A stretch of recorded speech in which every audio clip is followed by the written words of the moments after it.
Good morning everyone, my name is Paula. I wonder what your concept of time is. What does 16 years mean to you? I would imagine for many of you it's all the most of your life and therefore feels like a very long time. But what if 16 years was the length of your life, your lifetime? I want to introduce you to my son. His name is Josh. He was here at Chichester College on a public services course. He absolutely loved it. He was so excited, having just left secondary school and all that discipline behind him, and now he was here at Chichester, the place where he wanted to be, the place where he chose to be. He'd made so many new friends and he loved all the new activities and the facilities that were available to him here. He'd gained some independence and some freedom by getting himself a part-time job. And he bought himself a moped to get to and from to visit his friends and to and from work.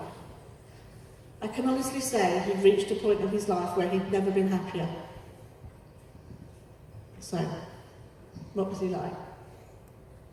He was a lot of fun, cheeky, mischievous, the class clown, always on the go. And he was the kind of boy that would walk into a room of 20 strangers. By the time he'd come out, he'd got 20 friends. He was kind and caring, and very sociable. A very memorable boy. People liked him for his zest for life. And once he'd finished here at Chichester, he was off to join the Royal Marines. One October day, he came to college, just like you've done today, before meeting up with his friends afterwards. And then he worked at McDonald's. He had a shift to do. He went off to work, and later that evening, he rang me. He was so pleased with how hard he'd worked that night and how many times he'd managed to speak to customers because he enjoyed that part of the job. He gave me a quick ring and he said, "I stayed on to do some extra cleaning, Mum, but I'm on my way home now. See you in 10 minutes, love you lots." They were the last words I ever heard Josh say. Because that night, on his way home from work, Josh's life was cut short by a female driver who ploughed into the back of him because she wasn't paying attention. She killed him instantly, and Josh died about 11 o'clock that night, all on his own, on the cold tarmac of the road, without anybody who knew him, anybody who loved him, to hold him, hold his hand, and say goodbye. You see, unlike the people that you have seen and heard today, I'm not a member of the emergency services.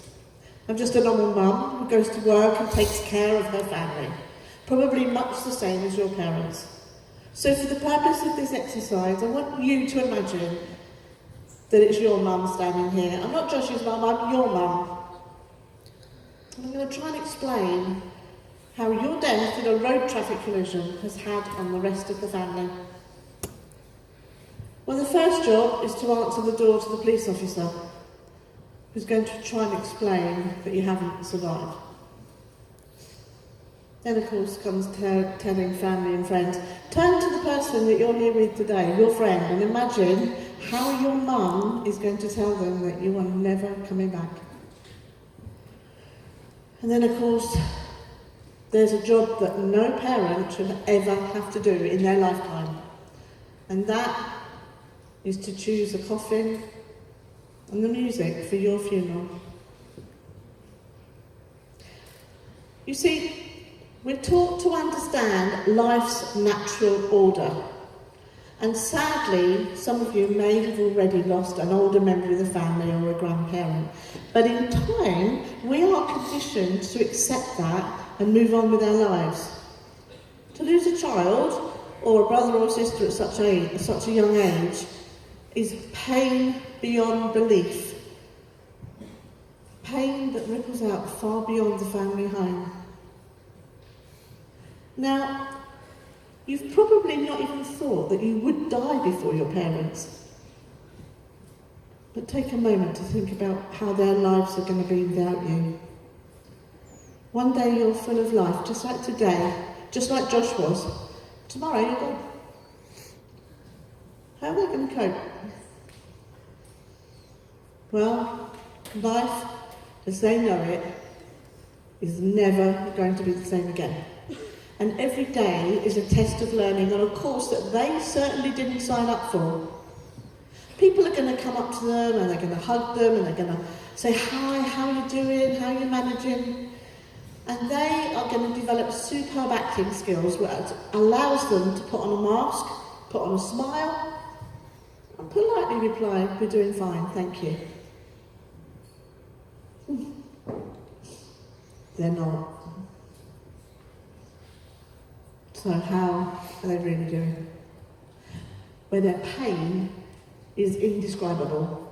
It's a pain where you cannot physically function and some days can't even get out of bed. You see, everything around them reminds them of you. This college, there's your school, the supermarket, the food on the shelves, the music on the radio, the programmes on the television. Your bedroom. Imagine your parents going through your room. You'd probably cringe at the thought of it. But somehow, they are going to have to pluck up courage to go through all the computer, the pictures, the little messages, your own personal belongings. You've already had a massive impact on this world, to the people you love. And you have created so many memories, which is why every Mother's Day, every Christmas, birthday, every time a new member of the family come along, you're not there, and it just sets them off time and time again. Think about the pain and the suffering that you could inflict on your family by making one silly decision when it comes to getting into a vehicle.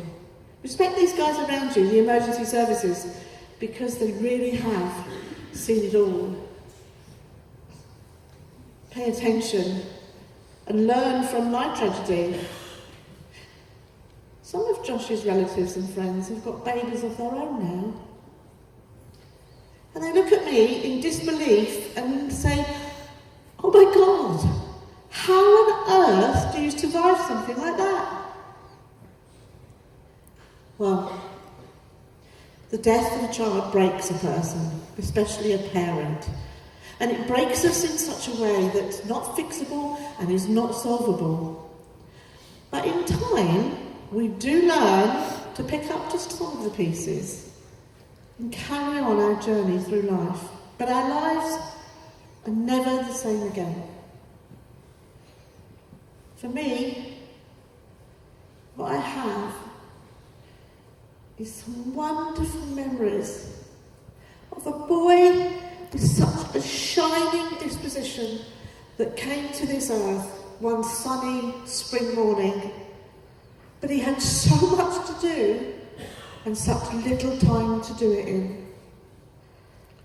That's all I have left, along with his personal belongings, his clothing. The teddy bear I brought on has been made from a pair of Josh's favourite shorts.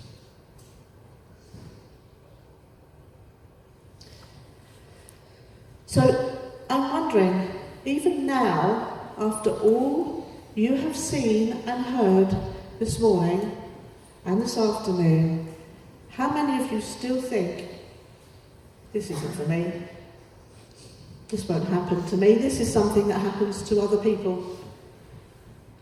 How many of you think you're in control enough to avoid it? How many think you know better?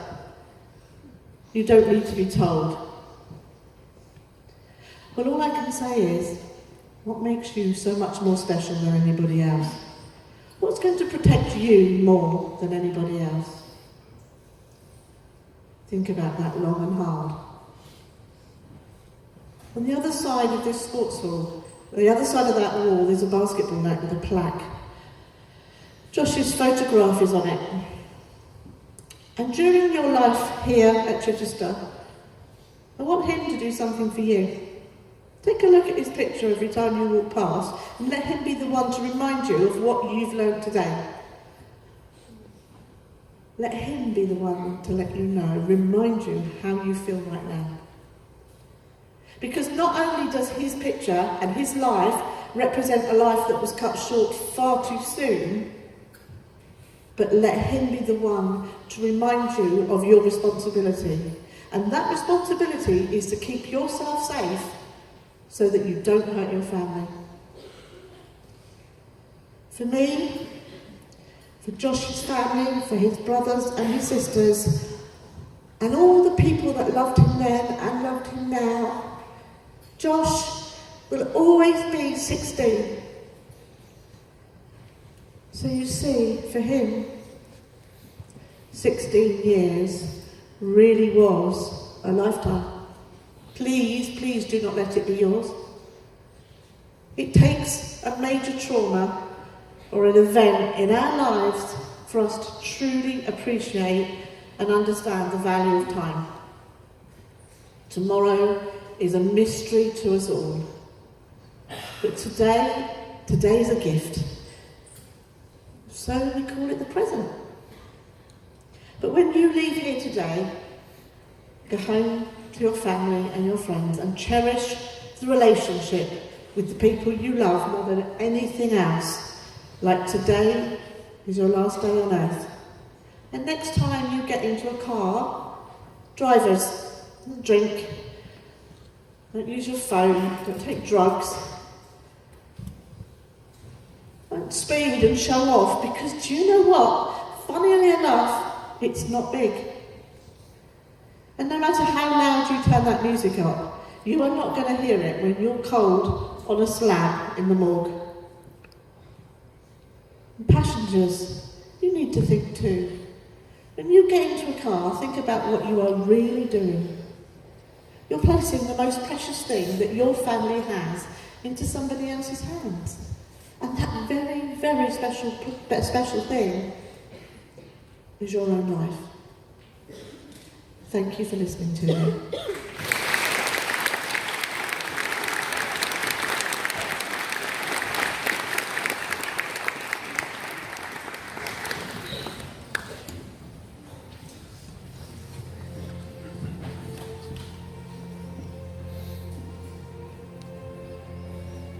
Today, you've all witnessed something you may not know, see or hear in the news. There are a number of factors that can affect our ability to drive safely. Alcohol, drugs, speeding, peer pressure, inexperience, and using a mobile phone. All that we ask is that you think of the consequences. That we hope you'll leave with something today. Whether that's the thought of your parents going through the pain and suffering that Paula and her family have and will do for the rest of their life. Or perhaps the distressing thoughts of firefighters, nurses and paramedics, when sometimes there's just nothing that they can do. Or put yourself in Spencer's shoes. How would you feel if you had to rethink your whole outlook on life? Change your career path, not travel the world, not play the sports that you love, or carry on doing the things that you do with your mates today. And finally, at the start of the show, we had a decisions clip. And one of those questions said, nightmares or guilt? And the guy's speech that I read out, I met him in prison, and I can tell you it's both. And some may say he deserves it. He made that one wrong decision that day, and others that I spoke to in the prison, some were nothing to do with drink or drugs. Again, just that wrong decision that could happen to any one of us. So please learn from the mistakes of others, and don't let your precious gift of life end. It's just a bunch of flowers on the side of the road. Thank you all for listening. Remember, safe drive, stay alive, and please put your hands together for a fantastic team.